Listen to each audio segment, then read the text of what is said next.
በደርግ ጊዜ ነበር። ታይፕራይተር ከኢትዮጵያ ይዞ ሲወጣ የተገኘ እስከ ሞት ድረስ ይቀጣል የሚል ትዕዛዝ ነበር። አንተ እንግዲህ ስነ ጽሁፍ ውስጥ የነበርክ ሰው ነህ። ከዚህ ባንዴ ወደ ቴክኖሎጂው፣ ወደ ኢንጂነሪንጉ፣ ወደ ኮዲንጉ መጣ። እንዴት ገባ? ሳን ፍራንሲስኮ ነው ከተማ። ዶክተር ማየት ስትፈልግ ምርጫ አለ፣ ኤአይ ወይም እውነተኛ ዶክተር እና ብዙ ሰው ኤአይን እየመረጠ ነው። በሚቀጥሉት 10 ዓመታት ኤአይ በአጠቃላይ የዓለም እንቅስቃሴ ውስጥ ምን የሚፈጥር ይመስላል? አሁን አርቲፊሻል ኢንተለጀንሶች ራሳቸውን ስብሰባ ማድረግ ጀምረዋል፣ ሰው በሌለበት እና የሰውን ዘር የምናጠፋው እንዴት ነው እያሉ እየተነጋገሩ ነው። አርቲፊሻሉን ሳይሆን ማደንቀው ዋናውን ኢንተለጀንስ ነው ማደንቀው። በሱ ላይ ነው ተመስርቶ አርቲፊሻል ኢንተለጀንስ የተሰራው። ሂልተን ሆቴል ኮሎኔል መንግስቱ ሳይነግሩኝ መጥተው ወታደሮች መሽንጋን ይዘው ገቡ። 4 የሚሆኑና ህዝቡን ውጡ አሏቸው። ያን ጊዜ ጠረጠርኩ። በቃ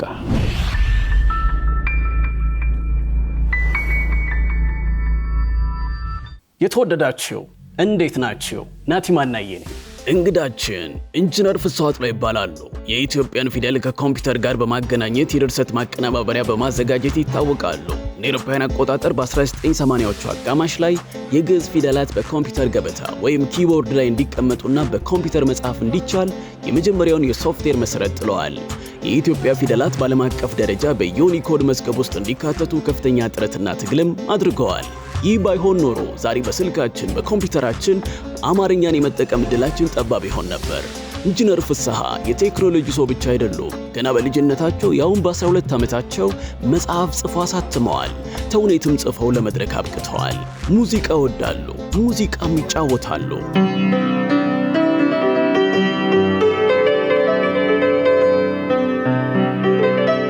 በአርቱስ መዝናኛ እንግዳ ሰዓታችን ከኢንጂነር ፍስሐ አጥላው ጋር ማለፊያ ወግ ይዘናል።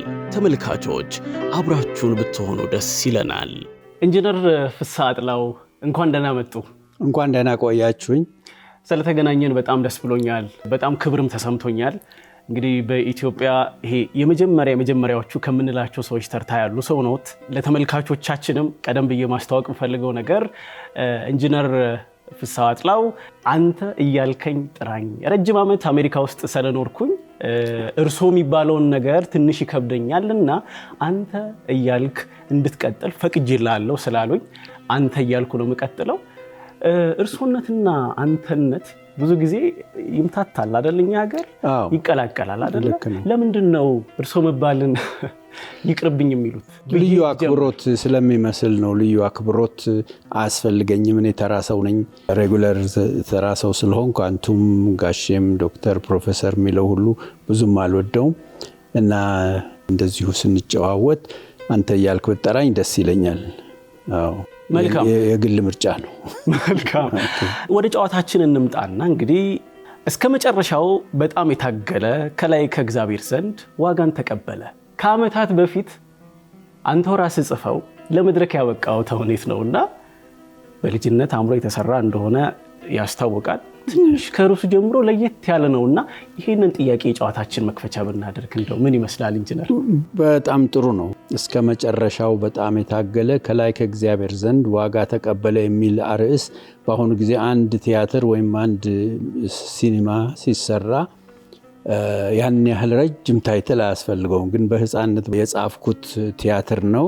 የሚገርም አይነት ቲያትር ነው። በየኮከበ ጽባህ ያን ጊዜ ቀዳማዊ ኃይለ ሥላሴ ትምህርት ቤት የሚባል ነበረ። እዛ ታየና በየቦታው ልዩ ልዩ ተማሪ ቤቶች ዳግማዊ ምኒልክ፣ ተፈሪ መኮንን፣ ሉል መኮንን የተባለው ትምህርት ቤቶች ሃይ ስኩል እየሄድን አሳየን። እሁድ እሁድ እየሄድን አሳየን። የጻፍኩት ቲያትሩን እኔ ነኝ፣ ፕሮዲውሰሩም እኔ ነኝ፣ ዳይሬክተሩም እኔ ነኝ። ገና 7ኛ ክፍል ገደማ ነበርኩ። ጸጋዬ ገብረመድህን ሎሬት ሰማና ስለዚህ አስጠርቶ ያን ጊዜ ቀዳማዊ ኃይለ ሥላሴ ቲያትር የሚባል ነበር። ሄድኩና አገር ፍቅር ብታሳየው ይሄንን ቲያትር አለኝ። እሺ አልኩ። ወደ አገር ፍቅር ሄደን አገር ፍቅር ቲያትር ታየ። ጋዜጠኞች መጡ። የኢትዮጵያ ድምፅ የሚባል ብዙ ጋዜጠኞች በጣም ብዙ አዳራሹ ሞልተውት ታይቶ ነበረ እና የሚገርም ቲያትር ነው የጽፈው ኢትዮጵያ ድምፅ ጋዜጣም ላይ የህፃን የ15 ዓመት ህፃን ልጅ ቲያትር ደራሲ የሚል ኢትዮጵያ ድምፅ ጋዜጣ ላይ ከበደ አኒሳ የሚባል ነበር የዛን ጊዜ የኢትዮጵያ ድምፅ ዋና አዘጋጅ ታይቶ በቅቷል። እና ከሞላ ጎደል ያን ጊዜ እንግዲህ ከስንትና ስንት ዓመት በፊት ነው። አሁን ሳየው እውነተኛ ታይትሉ ርዕሱ እስከ መጨረሻው በጣም የታገለ ከላይ ከእግዚአብሔር ዘንድ ዋጋ ተቀበለ የሚለው በጣም ተስማሚና ህይወቴንም የገለጸልኝ ነው። በህይወቴ ታችም ላይም ነገሮች ደርሰውብኝ አሁን ከብዙ ዓመታት በኋላ እስከ መጨረሻው እምነቴ በእግዚአብሔር ላይ ሆኖ እስካሁን ድረስ ከልጅነቴ ጀምሮ የጠበቀኝ እግዚአብሔር እስካሁንም ድረስ አብሮ አለ። እግዚአብሔር የሚለው ቃል ያኔ ጀምሮ የተጀመረ በህፃን አእምሮ እስካሁን ድረስ አለና እንደዛ ነበር ቲያትሩ። እንግዲህ ከቲያትሩ ማሻገር በ12 ዓመት መጽሐፍ ጽፈሃል። እንደው ከ5 ዓመት በፊት አንድ ቅዱስ የሸዋስ የሚባል ታዳጊ ልጅ ከኢትዮጵያ አቪዬሽን ዘርፍ ጋር በተለይ ደግሞ ከአውሮፕላን እንዴት ነው የሚነሳው የሚል ጥያቄ ጠይቆ የጻፈ ልጅ መጽሐፍ ጽፎ ስንገረም ነበረ። አንተ ግን ከዓመታት በፊት እንግዲህ የመጽሐፉንም ርዕስ የመጽሐፉንም ይዘት በዛው ታነሳልኛለህ። መጽሐፍ ጽፈሃል። ምን ነበር የመጽሐፉ ይዘት? ርዕሱስ እንዴት ያለ? ከልጅነቴ ጀምሮ ከአንደኛ ሁለተኛ ክፍል ጀምሮ ብዙ መጽሐፍ ማንበብ ወድ ነበረ። በጣም ብዙ መጽሐፍ አነባለሁ። ማታ ሁሉ አልጋይ ውስጥ ስገባ መጽሐፍ ይዤ ነው የምተኛው። መጽሐፍ ሳነብ ነውና በዛን ጊዜ የልጆች ሾርት ስቶሪስ አጫጭር የልጆች ታሪክ ነው የሚለው። 12 ዓመት ሲሆን አባቴ በታይፕ ራይተር ነበር ያን ጊዜ አስመትቶ አጽፎ አመጣና ታተመ እና የመጽሐፉ ርዕስ ሰው ማመኔ ለምኔ የሚል ነው እና የብዙ ትንንሽ ታሪኮች ስብስብ ነው እና አንድ ጊዜ 2 አታላዮች ነበሩ፣ 2 ሌቦች እዛ ጋር ነበሩ። ጀስትስ የልጆች ታሪክ ነው። ምንም ትልቅ ቁም ነገር አለው ብዬ ወደ ኋላ ሳስበው ግን የሾርት ስቶሪ ለህፃናት ለኔው በራሴ ዕድሜ ላሉ ነው። ያን ጊዜ ልደት በዓሌ ሁሉ ሲከበር ከ10 ዓመት ጀምሮ በቃ ሰው ተጠርቶ ግጥም ጽፌ ለራሴ ያሉኝ ግጥሞች ሁሉ በግጥም ነበር እንግዶችን የምቀበለው። ሻይና ብስኩቱ አይጠቅምም ይኸውና በቃ ስለመጣችሁ አመሰግናለሁ እግዚአብሔር ይባርካችሁ የሚል ጽፌ አንብቤ ነበር ብስኩቱና ሻዩ የሚጠጣውና እንደው የመጫጫር ተለምዶ ነው ያለኝ። እንዳልኩት ቁም ነገር ነው ተብሎ በትልቅ ሊትሬቸር የሚባል ነገር አይደለም። የትንንሽ ልጆች ታሪክ ነበር። አሁንም ትጽፋለህ? አዎ አሁንም ጽፋለሁ ግጥሞች። አዎ ግሩም ነው በጣም። ከስነ ጽሁፉ ባሻገር ደግሞ ፒያኖም እንደምትጫወት ሰምቻለሁ። ልክ ነኝ? አዎ ፒያኖም እሞካክራለሁ ብል ይሻላል። ልጄ ናትናኤል ይባላል እና እሱ ሳክሶን ይጫወታል፣ ጊታር ይጫወታል፣ ሙዚቃ ያነባል። እንደውም ዩቲዩብ ላይ እኔ ክሬዲቱን የምሰጠው ለአባቴ ነው ይላል። ግን ሪሊ እሱ ነው እውነተኛ ተጫዋች። በጣም ኖት ያነባል፣ እኔ ኖትም አላነብ። በተለምዶ ነው የምጫወተው፣ ለራሴ ነው የምጫወተው፣ ለትዝታና ለራሴ ነው የምጫወተው። ግን ሰው ሰምቶ በየቦታው ሲሄድ ስለሚወዱት መቆይበትም ሆቴል እንደዚሁ ሲጫወት ብዙ እንግዶቹ እየመጡ ጉርሻ ሊሰጡኝ ሞክረዋል። ግድ የለም እና ሰው ሲሰማና ሲወደው ደስ ይለኛል። ግን እኔ የምጫወተው ለራሴ ነው። ፕሮፌሽናል ሙዚቀኛ አይደለሁም። ግን ከድሮ ጀምሮ ኮከበ ጽባህ ቀዳማዊ ኃይለ ሥላሴ ትምህርት ቤት አንድ ሃርሞኒካ ገንዘብ አጠራቅሜ በ1 ብር ነበረች አንድ ጊዜ ሄሮ ሃርሞኒካ የምትባል በቃ በረፍት ሰዓታችን ላይ እሷን ስጫወት ነበረ እና አሁን ትልልቅ ፒያኖ እጫወታለሁ። ቤቴም ግራንድ ፒያኖ አለኝ። አሜሪካን ሀገር እጫወታለሁ። እዚህም ደግሞ ባገኘሁበት ቦታ ፒያኖ ሳገኝ እጫወታለሁ እና ፕሮፌሽናል አይደለሁም፣ ሙዚቀኛ አይደለሁም። ግን ከሙዚቃ ጋር ከጥንት ጀምሮ ነው የተገናኘሁት ለማለት ይቻላል። የእነማን ድምፃውያን አድናቂ ነው? እኔ ድምፃዊ ሙዚቃ ላይ ብዙ ፎከስ አላረግም። ሞስትሊ ስጫወትም ሙዚቃው ላይ ነው እንጂ ድምፃውያን ላይ ለምሳሌ ኢትዮ ጃዝ አለ ወይም ደግሞ የነ ሹበርት፣ እነ ሞትሳርት፣ ክላሲካል ሙዚቃዎች የመሳሰሉት ላይ ነው ሞስትሊ ኢንስትሩመንታል የሆኑት ነው። ሊሪክሱ ሰው እንደፈለገው ሊጠቀምበት ይችላል። ግማሹ ለዘፈን፣ ግማሹ ለመዝሙር፣ ግማሹ ሀገርን ለማወደስ እና ወደኋላ እንደርስበታለን። አሁን በሰከንድ ባልሞላ ጊዜ ውስጥ አርቲፊሻል ኢንተለጀንስ ስንት እዚህ እንኳን ከመጣው ለብዙ ሰዎች ተዘፍኖላቸው እያለቀሱ ነው የሰሙት። በአንድ ደቂቃ ውስጥ ግጥሙ ተገጥሞ ሙዚቃ ተደርጎ በሚያስፈልገው እኔ ሙዚቃውን የምጠቀመው ወይም አርቲፊሻል ኢንተለጀንስ አንደኛ እግዚአብሔርን ለማመስገን ለምስጋና እና የመጽሐፍ ቅዱስ ጥቅሶቹን እየወሰድኩ በመዝሙር ወዲያው ይሰራዋል። አሁን በቀደም እትዬ ወይዘሮ ብርሃኔ አስፋው አስተማሪ ጋር ሄጄ እስቲ ለአስተማሪ ግጥም ጻፊላት አልኩ። ማይ አርቲፊሻል ኢንተለጀንስ በ5 ሰከንድ ውስጥ ግጥሙ ተጻፈ። ወደ ሙዚቃ አልኩት፣ ሙዚቃ ተደረገ። በጣም እትዬ ብርሃኔ እየደጋገመች ሰማችው። በጣም ኢሞሽናል ነው እና እንደዚህ አይነት ቫልዩ ስለሚሰጥ ነው እና እኔ ብዙ የውጭ ድምፃውያን ላይ ፎከስ አላደርግም። ሞስትሊ ሙዚቃው ላይ ነው። ግሩም። በጣም እንግዲህ ከዓመታት በፊት ተውኔት ላይ ነበርክ፣ እንደዚሁም መጽሐፍም ጻፍክ፣ ሙዚቃ ላይም አለ በተመሳሳይ። ይህን ሁሉ እኛ ሀገር አንድ የሚባል ነገር አለ። በተለይ ስነ ጽሁፍና ኪነ ጥበብ አካባቢ ያለ ሰው ወደ ቴክኖሎጂውና ሳይንስ አካባቢ ጋር በደንብ አይመጣም ይባላል። ሁለት የተራራቁ ነገር ተደርጎ ይነሳሉ። በእርግጥ አይደሉም የሚሉም የሚከራከሩ ሰዎች አሉና አንተ እንግዲህ ስነ ጽሁፍ ውስጥ የነበርክ ሰው ነህ። ከዚህ ባንዴ ወደ ቴክኖሎጂው፣ ወደ ኢንጂነሪንጉ፣ ወደ ኮዲንጉ መጣ። እንዴት ገባ? ብዙ ይለያያሉ ብዬ አላስብም። እኔ ትምህርት ቤት ሆኜ ሳይንስ እና ማቴማቲክስ ወድ ነበር። አዲስ አበባ ዩኒቨርሲቲ ስገባ በዛ ፊልድ ነው የገባሁት እና ኢንጂነር የመሆን ኢንትረስት አለኝ። ግን ሁለቱ የሚጣረስ ነገር ነው ብዬ አላስብም። የብዙ የሳይንስ ሰዎች እና አንስታይን ጀምሮ ሙዚቃ ይጫወቱ ነበር፣ ብዙ ጊዜ ያሳልፉ ነበር፣ ይጽፉ ነበር እና ሁለቱ የሚጣረስ አይደለም እና ያው መጽሐፍ ጽፈህ ግጥም ገጥመህ ግን ኑሮ መኖር ስለማትችል እኔ ወደ ሳይንስ አዘንብሎ ስለነበረኝ ወደዛ ሄድኩና ከመጀመሪያውም ጀምሮ በፕሮፌሽኔ ስነ ጽሁፍም አሁንም ያን ጊዜ የማየው እንደ የትርፍ ጊዜ ሆቢ ነው እንጂ ፕሮፌሽን አድርጌ አላየውም። እንዳልኩ አሁን ቅድም ሙዚቃው ስትለኝ ሙዚቃን ፕሮፌሽናል ሙዚቃ ነኝ አልልም እኔ እና ለራሴ እግዚአብሔር የፈጠረው ነገር ስለሆነ በሱ ላይ እግዚአብሔርን ለማመስገን የምጠቀምበት ነው እና ለፕሮፌሽናል ነኝ ብዬ አስቤም አላውቅም። እንደውም ሰው እንዳልኩት ብዙ ጽሁፌንም በየቦታው አንብቤዋለሁ። አሁን የምጽፋቸውን ጽሁፎችን በኋላ አስነብብሃለሁ። እነሱም ለራሴ ነው የምጽፋቸው እና ሰው ግን ሲወደው ደስ ነው የሚለኝ። ግን ፕሮፌሽናል አይደለሁም። ፕሮፌሽኔ ኢንጂነሪንግ ነው።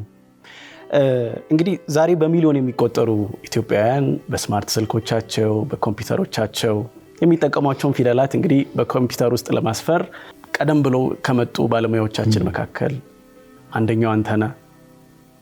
ምን ነበር ቁጭቱ? ወደዚህ ነገር በቃ ይሄ ነገር ያስፈልጋል፣ የኢትዮጵያን ፊደላት ከኮምፒውተር ጋር ማስተዋወቅ ያስፈልጋል ብለህ የተቆጨህበት ልዩ አጋጣሚ አለ ወይ? እኔ በሂውሌት ፓከርድ ዲቨሎፕመንት ኢንጂነር ሆኜ ነበር የምሰራው እና ሴትል አድርጌ እንግዲህ አሜሪካን ሀገር ተምሬ ስራ ካገኘው በኋላ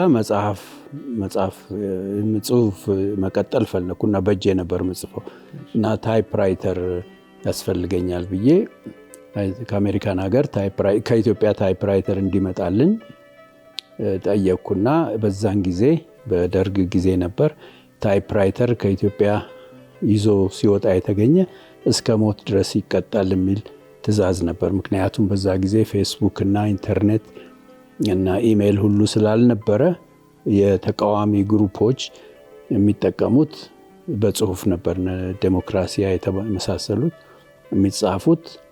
ስለዚህ ጽሁፍ እንደ መሳሪያ ነበር የሚቆጠረው። ታይፕራይተር ይዞ የወጣ የኢትዮጵያ መንግስት ለመቃወም ነው ተብሎ ስለሚታሰብ አንችልም አሉኝ። እንደ ኦሊቬቲም የጣሊያን ሀገር ነው የሚሰራው እንግዲህ ኢትዮጵያ ይሰራ መችስ ታይፕራይተሩ ብዬ ኦሊቬቲን በኮንታክት አረኳቸው፣ ጻፍኩላቸው፣ ደላኩልኝ። እንደውም በመስሪያ ቤቴ በሂውሊት ፓከርድ በኤችፒ ስም አንድ ታይፕራይተር መግዛት እንፈልጋለን ብዬ ላኩላቸው። ኢትዮጵያ መንግስት ለማንም እንዳትሸጡ ብሎ ከልክሎናል፣ አንሸጥልህም አሉ። ያን ጊዜ ነው አሁን እዚህ በእንግሊዝኛ እየጻፍኩ አሁን አማርኛ ለምን የሚለው ጥያቄ ነው እንጂ አድሮ ጀምሮ አስቤበት በዚሁ ስራ ላይ የኢትዮጵያን ቅርስ ፊደላት ኮምፒውተር ውስጥ አስገባለሁ ብዬ አስቤ አልነበረም። ግን ለራሴ ለመጠቀሚያ ለራሴ ጽሁፎችን ለመጻፍ መፍጠር ነበረብኝ። ያን ጊዜ የተፈጠረ ምንም ነገር አልነበረም እና በጣም አስቸጋሪ ፕሮሰስ ነበረ። ምክንያቱም የኢትዮጵያ ፊደሎች በጣም ብዙ ናቸው። የኮምፒውተር አርኪቴክቸር የተሰራው ለላቲን ነውና እንደውም ትንሽ የኛ ፊደል በዛን ጊዜ አኮሞዴት ማድረግ በፍጹም አይቻልም ነበር፣ ከባድ ነበር። እንኳን የኢትዮጵያንና ቻይናም የጃፓንም አረብኛ የሚባለው አሁን በየቦታው የምናየው በፍጹም አልነበረም ይሄንን ስጀምረው እና ቀስ በቀስ እንግዲህ ፊደሎቹን ለማሳጠር ይሄን እንደብዬ እየተቀነጣጠበ ሃን ሰርቶ ሁን ለማድረግ ሌላ ነገር እየተቀጣጠለ እንዲደረግ በእንግሊዝኛው ፎንት አስገባሁት ያን ጊዜ እና አዲስ ነገር ነበር፣ ትልቅ ብርቅ ነበር። ምክንያቱም እንኳን የአማርኛና የእንግሊዝኛም ኮምፒውተር ለአዲስ በሆነበት ጊዜ ነበር እና አመጣጡ ለምንድን ነው ያልከኝ፣ የራሴን ጽሁፍ ለመጻፍ ነው እንጂ ትልቅ ድሮ ጀምሬ ኢትዮጵያን እዚህ ያደርሳለሁ የሚል ነገር ኖሮኝ አይደለም። እግዚአብሔር የተመሰገነ ይሁን አሁን እዛ ደርሰናል። ግን እኔ አንድ ትንሽ ወጣት ያን ጊዜ ለራሴ ጽሁፍ ብዬ ነው እና ሰው ሲሰማ በየቦታው ከልዩ ልዩ ከቤተ ክርስቲያናትም ከፕሮቴስታንትም እንደውም ከኢትዮጵያ መንግስት ከየቦታው ሁሉ ከኢትዮጵያን ኤርላይንስ እንድትመጣ ተብሎ እዚህ ተጋበዝኩ። ያን ጊዜ በየቦታው እየዞርኩ ወደ 20-25 የሚሆኑ መስሪያ ቤቶች የግልና የመንግስት መስሪያ ቤቶች ከኢትዮጵያን ኤርላይንስ፣ ጡረታ ሚኒስቴር፣ ከማስታወቂያ ሚኒስቴር እየዞርኩ ዴሞንስትሬሽን አደረግኩ እና አዲስ ነገር ነው። እንደውም አንድ ዴሞንስትሬሽን ሳረግ ሰምተው ይሆናል። ሂልተን ሆቴል ኮሎኔል መንግስቱ ሳይነግሩኝ መጥተው እና እኔ እንግዲህ አሜሪካን እያለሁ ተማሪዎች ሙቭመንት ውስጥ ነበርኩ። ብዙ የሀፓ ውስጥ የነበሩ ጓደኞችም ነበሩና በቃ የደርግ መንግስት ተቃዋሚ ነበርኩ ያን ጊዜ እና በፖለቲካው ሳይሆን በመግደሉ ጋር ተያይዞ ነው። ከዛ እዚህ ካሳ ከበደ ህዝብ ለህዝብ የሚል ልኡካንን ይዞ አሜሪካን ሀገር ስታንፎርድ ዩኒቨርሲቲ መጥቶ ያን ጊዜ ደሞ አረኩላቸው። ያን ጊዜ የነበሩ እና በጣም ገረመው እና ኢትዮጵያ እንደተመለሰ የግብዣ ወረቀት ተላከልኝ ከዶክተር አበበ ሙሉነህ የሳይንስ ኮሚሽነር ከነበሩት እና መጣሁ። እዚህ ሳሳይ ብዙ የውጭ ሀገር ሰዎችም ኢትዮጵያንም መጥተው ሂልተን ሆቴል ውስጥ ትልቅ ዝግጅት ተደርጎ ከዛ ወታደሮች መሽንጋን ይዘው ገቡ 4 የሚሆኑና ህዝቡን ውጡ አሏቸው። ያን ጊዜ ጠረጠርኩ። በቃ አንድ ነገር እንዳለ አምባሳደር ካሳ መጥቶ እዚሁ ቆይ ሰው ያለ ይመጣል አለኝ እና ከዛ ወታደሮቹ ቆሙ ኮርነር ይዘው።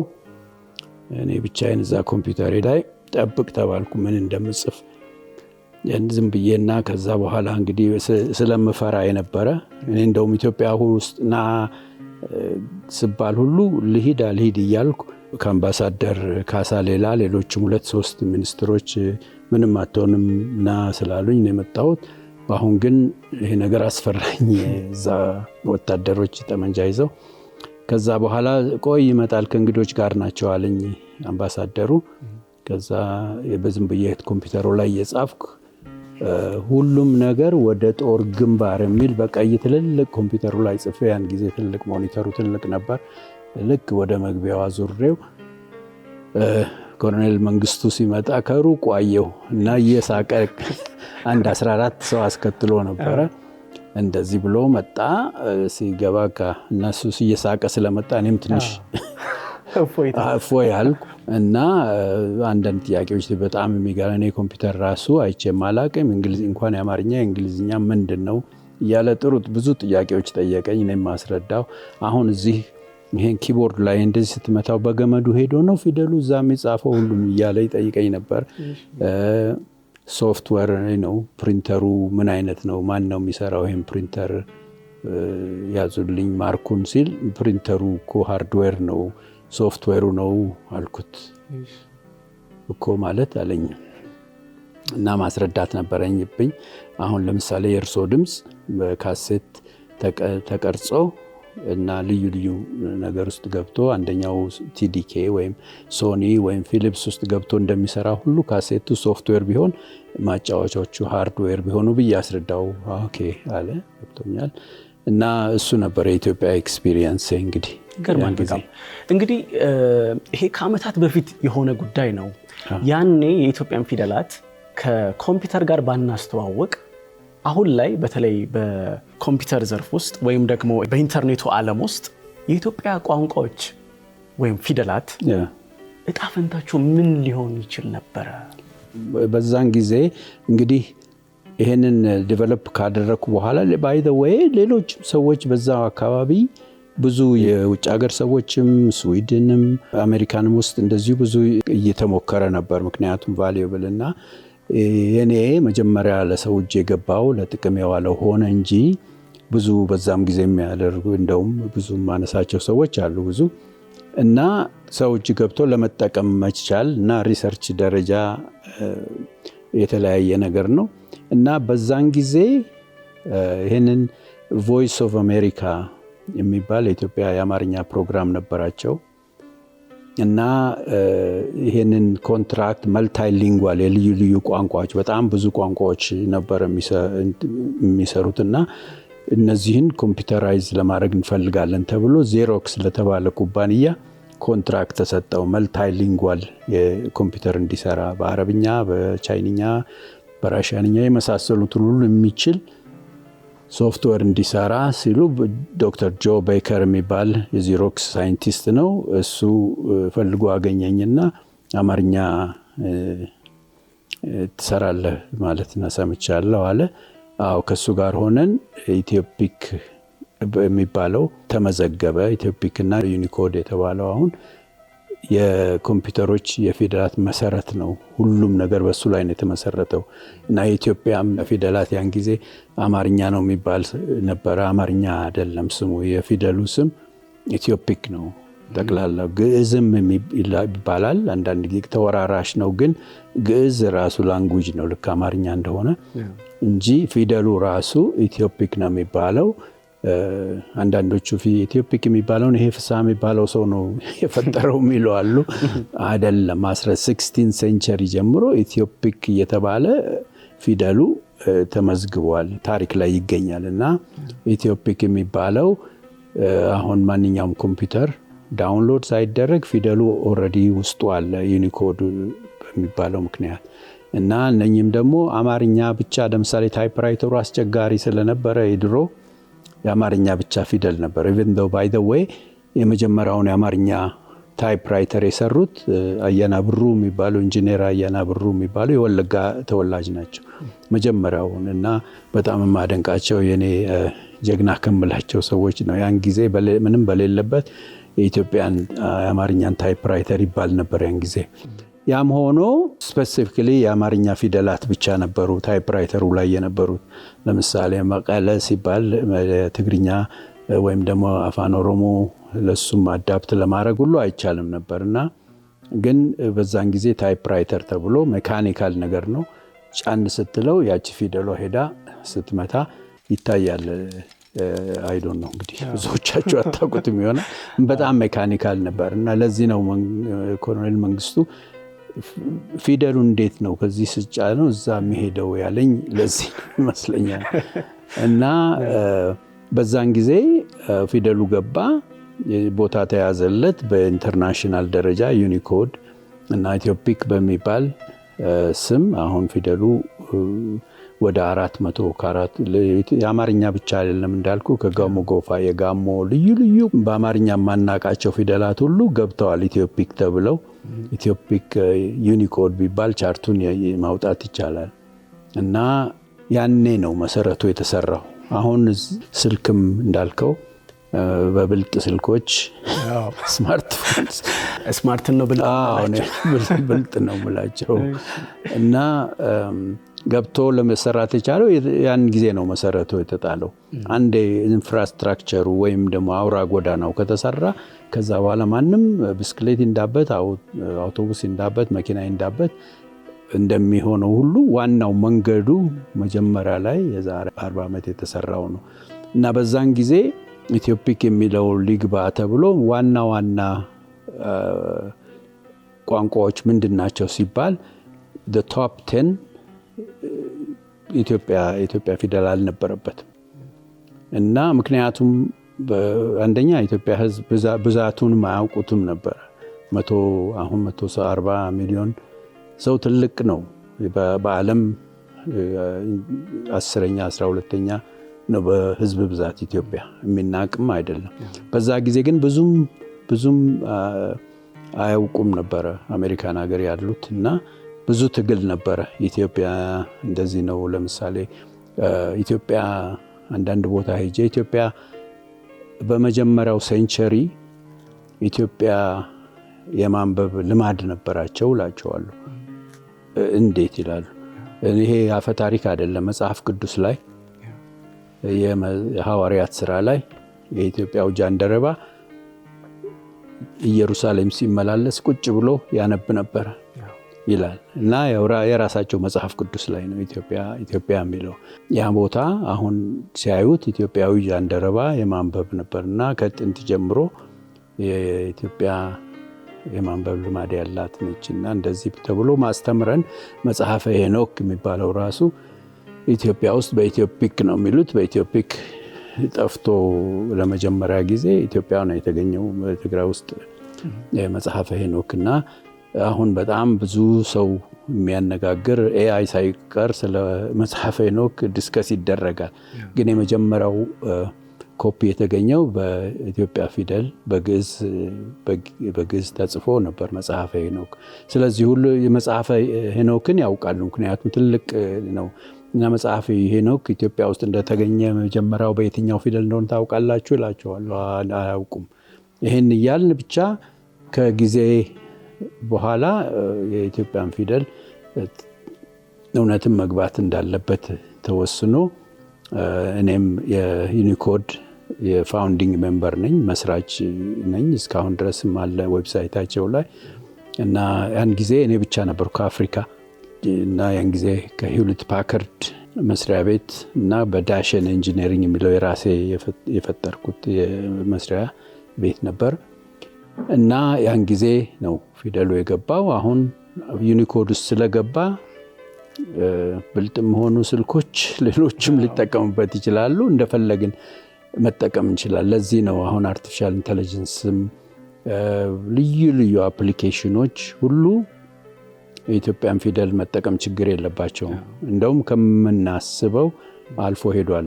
እንደው እዚህኛው ላይ አያይዘን እናንሳውና እንግዲህ ከ40 ዓመታት በፊት ያውም ኮምፒውተሩም ኢንተርኔቱ ምኑም በደንብ ባልነበረበት ጊዜ የኢትዮጵያን ፊደል ከኮምፒውተር ጋር የማስተዋወቅ ስራ ነበር የተሰራው። ይሄው 40 ዓመት አለፈ። አሁን ደግሞ ዘመኑ የአርቲፊሻል ኢንተለጀንስ ወይም ደግሞ የኤአይ ሆነ። አሁን ኤአይ እናንተ ከዓመታት በፊት በለፋችሁበት ቋንቋ ማሰብ ጀምሯል። ይህን በጣም ፈጣን የሆነ እድገት ምን አይነት ስሜት አንተ ጋር ይፈጥርብሃል? ሚክስድ ነው። በአንድ በኩል በጣም ደስ ይለኝ፣ በሌላ በኩል ደግሞ የሚያስፈራ ሁኔታ ነው ያለው። እኔም ማላቀውን የአማርኛ ተረት ሁሉ አሁን በደንብ አድርጎ ነው። አዛኝ ግብ አንጓች ማለት ምንድን ነው ብሎ ጠየቀኝ አንዱ።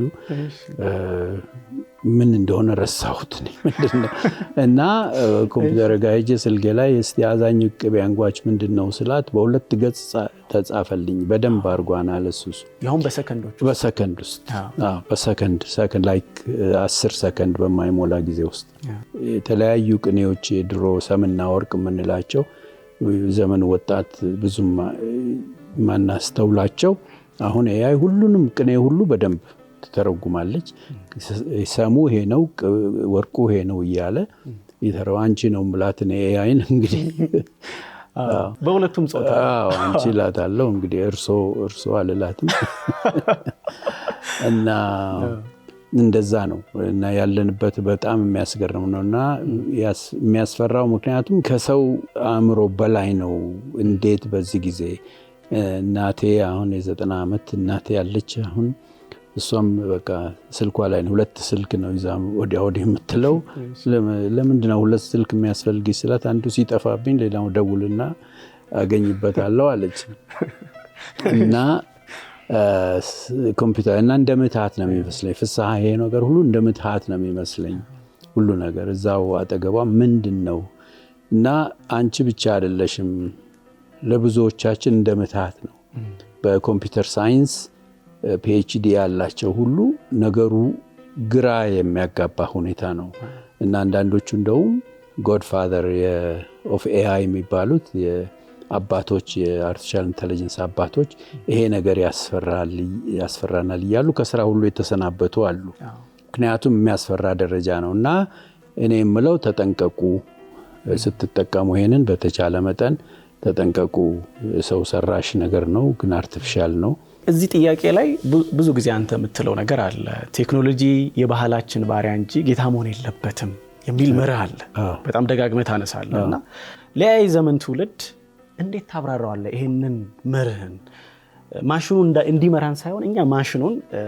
የምንመራውስ በምን አይነት የሚለውና አሳስ አሁን ያለው አርቲፊሻል ቴክኖሎጂ የሰው አእምሮ ወይም የሰው ጭንቅላት ከሚሰራው 1% እንኳን አይሆንም ይሄ ነው ብዙ ሰው የሚገርመው ትልቁ ኮምፒውተር እዚህ ላይ ያለው እና እግዚአብሔር የሰራው ኮምፒውተር አለ ኒውራል ኔትወርክ ተብሎ በሱ ሪሰርች ሲደረግ 30 ዓመት በፊት የሰው አእምሮ እንዴት ነው የሚሰራው ተብሎ እሱን ሲጠና የኖረ ነው አሁን የደረስንበት የሰው አእምሮን በሚመስል አስተሳሰብ እንዲሰራ ነው የተደረገው አሁንም ቢሆን የሰው አእምሮ እግዚአብሔር የሰራው ማለት ነው አሁን ካሉት አርቲፊሻል ኢንተለጀንሶች 100 ጊዜ ፓወርፉል ነው እና በሱ ላይ ነው የተመሰረተው እና ሰው አርቲፊሻል ኢንተለጀንስን ሲያደንቅ እኔ ደግሞ ምሰራው ዋናውን ኢንተለጀንስ የሰራውን እግዚአብሔርን ነው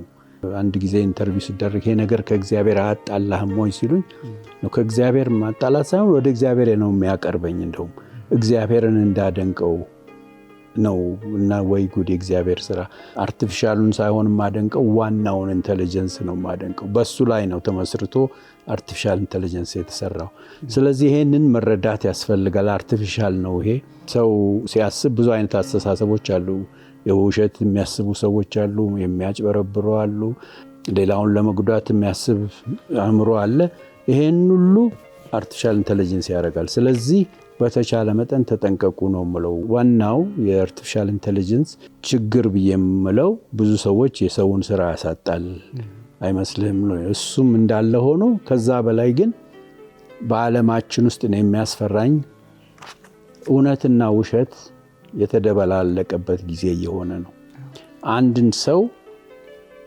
አሁን እዚህ አሁን አለ ናትናኤል በራስህ ድምጽ የፈለኩትን ነገር ተናገረህ እንድትወጣ ማድረግ በራስህ ድምጽ ሌላ ሳይሆን እና እውነትና ውሸት የተደበላለቀበት ጊዜ ነው ጊዜው ስለዚህ እሱ ነው የሚያስፈራኝ አንድ ሰው እውነትና ውሸትን መለየት ካልቻለ እከሌ እንዲህ አለ ሲባል እከሌ እንዲሰራ ሲባል እሱ ነው የሚያስፈራኝ እና እሱ ላይ ነው አሁን በኢትዮጵያ በጣም ብዙ ወጣቶች እየሰሩ ነው አርቲፊሻል ኢንተለጀንስ ኢንስቲትዩት የሚባልም ተቋቁሟል ኢትዮጵያ ውስጥ ሌላው ደግሞ አርቲፊሻል ኢንተለጀንስ ዩኒቨርሲቲ የሚባልም እንደተቋቋመ ነው መረዳው ትልቅ እርምጃ ነው ኤአይን ኋላ ሆኖ ከመከተል ቀደም ብሎ እና አርቲፊሻል ኢንተለጀንስ ዩኒቨርሲቲ የሚባል ከዓለም ውስጥ አንደኛ ወይ ሁለተኛ ነው ኢትዮጵያ ውስጥ። ከዚህ በፊት ኖሮም አያውቅም እና ወደፊት ነው ገና ሁሉም የአርቲፊሻል ኢንተለጀንስ ዩኒቨርሲቲ ይኖራል። ኢትዮጵያ ግን ቀደም ብላ ይሄንን አርቲፊሻል ኢንተለጀንስ ዩኒቨርሲቲ መመስረቱ በጣም ትልቅ እርምጃ ነው። አሁን ኤአይ እየተስፋፋ ሲመጣ የሰው ልጅ በቀላሉ ጉዳዮችን ማድረግ ስለሚጀምር የማሰብ አቅሙ በደንብ እየደከመ ይመጣል ብለን መውሰድ እንችላለን ይላሉ አንዳንድ ባለሙያዎች። እና በተለይ እንደ ስነ ጽሁፍ ላይ በደንብ እንዳለህበት ሰው ከዚህ ቀደም ደግሞ ተውኔትም ሌላም ነገር ለማድረግ እንደተንቀሳቀሰ ሰው በተለይ የፈጠራ ጉዳዮቻችን ላይ እንደ ደራሲ ይህን ቴክኖሎጂ በምን መልኩ በየትኛው ጥንቃቄ ልክ መጠቀም ይኖርብናል? አሁን እመለከታለሁ የተለያዩ የዜና ካምፓኒዎች አንዳንድ መጽሔቶች ላይ የሚወጡ አጫጭር ልቦለዶች ምናምን የኤአይ ስራ እንደሆኑ የሆነ ነገራቸው ያስታውቃል፣ ያስተነትናሉ። እና ይሄ ማሰባችን ላይ በተለይ የማሰብ አቅማችን እንዳይደክም በምን አይነት ጥንቃቄ ብንጠቀም የተሻለ ነው? ትልቅ ጥያቄ ነው። መልሱ ቢኖረኝ ደስ ይለኝ ነው። መልሱ ግን የለም። ምክንያቱም አልፎን ሄዷል እና እየገረመኝ ነው። ስለ አንድ ሰው ለምሳሌ የቤተክርስቲያን ሰው ደብዳቤ ሲጻፍ ጥቅስ ከመጽሐፍ ቅዱስ ጥቅስ እየተጠቀሰ ትልቅ ደብዳቤ የሚጻፍበት ደረጃ ነው። በግራመር ብታየው ሰዋስው ትክክል የሆነ ግጥምም ለከሌ ግጥም ይጻፍ ሲባል በ5 ሰከንድ ውስጥ ትልቅ ግጥም የሚገጥም ግጥም መጻፍ ተችሏል። አሁን ያንን ደግሞ ወደ ሙዚቃና ወደ ማቀንቀን ቢባል ደግሞ በልዩ አይነት በዋሽንት ወይም በማሲንቆ በክራር ተደርጎ የሚያደርግበት ደረጃ ላይ ተደርሷል። ስለዚህ አሁን ያለውን እየተጠነቀቅን መጠቀም ነው እንጂ ሊሰራ የሚችል አዲስ ነገር የለም ብዬ ነው የማስበው። እና ይሄንን እንዴት እናቆመው የሚለው ማቆም የማይቻልበት ደረጃ ላይ ነው ያለነው። አርቲፊሻል ኢንተለጀንስ ሲባል ግን በጣም ጥሩ የሚሰሩ ነገሮች አሁን አርቲፊሻል ኢንተለጀንስ ኢንስቲትዩትም ውስጥ ስለ ሕክምና ልዩ የካንሰር ምልክቶችን የሚያሳይ አሁን አሜሪካን ሀገር ብዙ ዶክተሮች ኤአይ ዶክተሮች እየሆኑ ነው። ሳን ፍራንሲስኮ ከተማ ዶክተር ማየት ስትፈልግ ምርጫ አለ፣ ኤአይ ወይም እውነተኛ ዶክተር። እና ብዙ ሰው ኤአይን እየመረጠ ነው። ምክንያቱም ኤአዩ አይሳሳትም፣ ብዙ ጊዜ ዳያግኖሲስም ቶሎ ነው የሚያደርገው። እና ብዙ ጠቃሚ ለእርሻ፣ ለመገበያያ ለመሳሰሉት ነገሮች በጣም ጠቃሚ ነገሮች አሉ። ሰምታችሁ እንደሆነ ኦርካማይ አይ የሚባለው ከቀዳማዊ እመቤት ኦርጋናይዜሽን ለዓይነ ስውራን ከእስራኤል ጋር የተሰራ መነጽር አለ። የሚያነብ ነው እና መነጽሩ የእንግሊዝኛ ብቻ ነበር እና እኔን ኮንታክት አድርገውኝ ከዚህ ካሉ ልጆች ጋራ ሰርተን አሁን አማርኛ የሚያነብ አለ እና ለዓይነ ስውራን አርቲፊሻል ፌሻል ሬኮግኒሽንም አለው። የብሩ ምን አይነት ስንት ብር ነው፣ ይሄ ስንት ነው፣ ይሄ ቀለም ምንድነው፣ ማን ነው የመጣው እና ሚስቴ ስትገባ ሚስት መጣች ይለኛል። ልጆች ሲመጡ እንደዚህ እያለ ለዓይነ ስውራን ህይወትን የሚያቀል መሳሪያ ነው። እሱ አለ ኦርካማይ አይ። እንደሱ አይነት ብዙ ነገሮች ጠቃሚ ነገሮች እየተሰሩ ነው። እሱ ላይ ፎከስ እናደርጋለን። ፐርፐዙ ኤአይ እንዳልኩት በክብሪት እንደመጫወት ነው እና ጥቅሙን እያየን በጣም በጥንቃቄ ነው የምንጠቀመው። ክብሪት ዝም ብሎ መጫወቻ አይደለም፣ ታታስበው ሊፈነዳ ስለሚችል ተጠንቀቁ ነው የምለው እኔ። እንግዲህ መልካም፣ አሁን በተደጋጋሚ ያነሳናቸው ጉዳዮች አሉ። መጪው ጊዜ አሁን ካለንበት በጣም ብዙ ነገሮች የሚለዋወጡበት የሚያስፈሩበት፣ መልካም እድልም ክፉ እድልም ይዞ የሚመጡበት ነው። ኤሎን መስክ ተጠይቆ ነበር በቅርቡ በሚቀጥሉት 10 ዓመታት ኤአይ ምን ደረጃ ላይ ሊደርስ ይችላል በሚል ተጠይቆ ነበር እና እሱ ከመለሳቸው ነገሮች አንደኛው ገነትን የመሰለ የሀብት መትረፍረፍ ወይም የሰው ልጅ ህልውና የሚያከትምበት አደጋ ብሎ ነው የመለሰውና አንተስ በሚቀጥሉት 10 ዓመታት ኤአይ በአጠቃላይ የዓለም እንቅስቃሴ ውስጥ ምን የሚፈጥር ይመስላል? በኤአይ ደረጃ 10 ዓመት is like 1000 ዓመት ነው እና የኤአይ ሁኔታ ከቀን ቀን እየተለወጠ የመጣ ነው እና በሚቀጥለው 1 ዓመት 2 ዓመት ውስጥ ብትለኝ ይቀላል 10 ዓመት ከምትለኝ የት ይደርሳል ምንም አይዲያ የለኝም ግን ምክንያቱም ፍጥነቱ በጣም በሚያስገርም ሁኔታ ለመገመት ይቻላል። እስኪ ግምቴ በግምት እንግዲህ አርቲፊሻል ኢንተለጀንስ ሰው ምትሃት አይደለም ይሄ ነገር የተሰራው በሰው አእምሮ ነው እና እየተጠነቀቅን እንጠቀምበት በሚል ለምሳሌ አንድ ቢላዋ በጣም ሻርፕ ቢላዋ ነው አደገኛ ቢላዋ ነው ያንን አሁን አንድ ሰው ብጠጋ አደገኛ ነው አይደለም ግን ወስጄ ሽንኩርት ወይም ስጋ ብትከትፍበት ጠቃሚ ነው። አርቲፊሻል ኢንተለጀንስም እንደዛው ነው። ወዴት እንደሚሄድ የት እንደሚደርስ አናቀውም ተጠንቀቁ ነው የምንለው። ምንም ማድረግ ስለምንም ነገር ስለትኛውም ኢንፎርሜሽን ኦልሬዲ በአማርኛ ወይ በእንግሊዝኛ በየትኛውም ቋንቋ መልስ የሚሰጠን ነው በቅጽበት እና የሚያስብ ነው። ኢንፎርሜሽኑ አለው። በፊት እኛ ስንማር ኮምፒውተር የሰጠውን ነው እንጂ አዲስ ነገር አይፈጥርም። ጋርቤጅ ኢን ጋርቤጅ አውት የሚባል ነገር ነበር። አሁን ግን ከዛ አልፏል። ጀነሬቲቭ የሚለው ቻት ጂፒቲ stands for generative ራሱ የማሰብ ችሎታ አለው። ሰው የሰጠውን ብቻ ሳይሆን ትናንት እንደዚህ ተደርጓል ያ እንደዚያ ነው ብሎ አወዳድሮ በአዲስ አይነት የማሰብ ችሎታ ያለበት ጊዜ ነው። it's not ዝም ብሎ ዴታውን ብቻ መጠቀም። አንዳንዱ ሰው የምትሰጠውን ዴታ ነው አርቲፊሻል ሌላ ከየት ያገኛል የሚባል አባባል ነበረ። ከዛ አልፏል። አሁን ጀነሬቲቭ ነው። ኢንፎርሜሽኑን በራሱ አስቦ አዲስ ኢንፎርሜሽን አውጥቶ ኮንክሉድ የሚያደርግ ፕሬዲክት የሚያደርግ ወደፊቱን የሚናገር እንደዚህ ሆኗል ትናንትና እንደዚህ ሆኗል እዛ ጋር እንደዚህ ሆኗል ሁለቱን አገጣጥሞ ይሄኛውም እንግዳው እንደዚህ የመሆን ቻንስ አለው የሚል ነው እና ጀነሬቲቭ ነው። ሐሳብ የሚያስብ ነው። ዝም ብሎ ኮምፒውተር የሰጡትን ብቻ አይደለም እና በሚቀጥለው አሄድ ኦፍ ታይም ኢትዮጵያ ያለው አርቲፊሻል ኢንተለጀንስ ሪሊ አክቲቪቲ በጣም ጥሩ ነው። ምክንያቱም ምንም ምርጫ ስለሌለን ቤታችን ዘግተን መቀመጥ የለብንም። አትሊስት አሄድ ኦፍ ኢት ቀደም ብለን ምንድነው ያለው እንዴት እንጠቀምበት ለሰው ማስተማር አለብን። ምንድነው ምንለው እንዳልኩት የተማርን የምንለው ሁሉ በፒኤችዲ ያላቸው በተለያየ ፊልድ ሁሉ የሚገርም ሁኔታ ነው ያለው።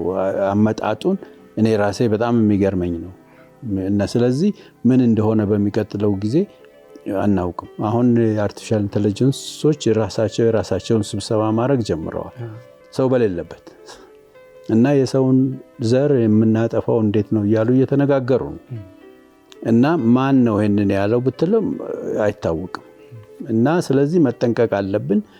በተቻለ መጠን ጋርድ ሬል ወይም አጥርን አድርገን እንደዚህ የሚለው አሁን ወደፊቱ ምናልባት የወደፊቱ እንዴት ኮንትሮል እናርገው በሚለው ላይ ጥናቶች ቢካሄዱ ነው እና ለምሳሌ ለዩቲዩብ አርቲፊሻል የተለያዩ ቪዲዮዎች ብዙዎቹ አርቲፊሻል ናቸው። አሁን ዶክተር መስሎ የራሱን መልክ አድርገው የሚያሳዩት ሁሉ አርቲፊሻል ናቸው እና ለምሳሌ ይሄኛው አርቲፊሻል ነው የሚል እሱን ሰጀስት አድርጌላቸው ይሄ አርቲፊሻል ነው የሚል ምልክት በተቻለ መጠን የምናየው ሁሉ አርቲፊሻሉን ለሰው እንዲያውቀው ማድረግ ነው ትልቁ ቻሌንጅ። በተቻለ መጠን እውነቱንና ውሸቱን ሰው እንዲለይ ይሄ ውሸት ነው ወይም ደግሞ የተሰራው እኔ በመሰራው ጊዜ ሙዚቃም ግጥምም በሚሰራ ለሰው ሳካፍል ይሄ በአርቲፊሻል ኢንተለጀንስ ነው የተሰራው ይሄ አርቲፊሻል ኢንተለጀንስ የተሰራ ነው ብሎ ማስተዋወቅና ያን አይነት ኃላፊነት እንዲሰማን ማድረግ ለሰውም እንዲያውቀው ማድረግ አለብን ብዬ ነው ማስበው። ከአርቲፊሻል ኢንተለጀንስ ወይም ከኤአይ ጉዳይ እስኪ ወጣ እንበልና የመጨረሻ ጥያቄዎች እናድርግ። እንግዲህ ቅድም በመግቢያችን ላይ ያው ፒያኖ እንደምትጫወት ነግረኛልና ለምን ለተመልካቾቻችን አትጫወትላቸው? እሺ እዚህ እንግዲህ ያለውበት ቦታ ፒያኖ ከተገኘ ደስ ይለኛል። ያው ሙዚቀኛ አይደለሁም ሰምቶ የሚወደው ካለ ደስ ነው የሚለኝ። መልካም፣ ስለዚህ ወደ ፒያኖ ጋር እንሄዳለን። እሺ፣ በጣም ነው ማመሰግነው ስቱዲዮ ውስጥ ለነበረን ቆይታ። በጣም አመሰግናለሁ። ክቡራን ተመልካቾች የአርትስ መዝናኛ ልዩ የእንግዳ ሰዓታችን እንግዲህ ይህንን ይመስል ነበር። ኢንጂነር ፍስሐ አጥላው ፒያኖ ተጫውቶልን ነው ይህንን ፕሮግራም እንዘጋው። ወደ ፒያኖ እንሄዳለን። አብራችሁን ስላላችሁ ከልብ እናመሰግናለን።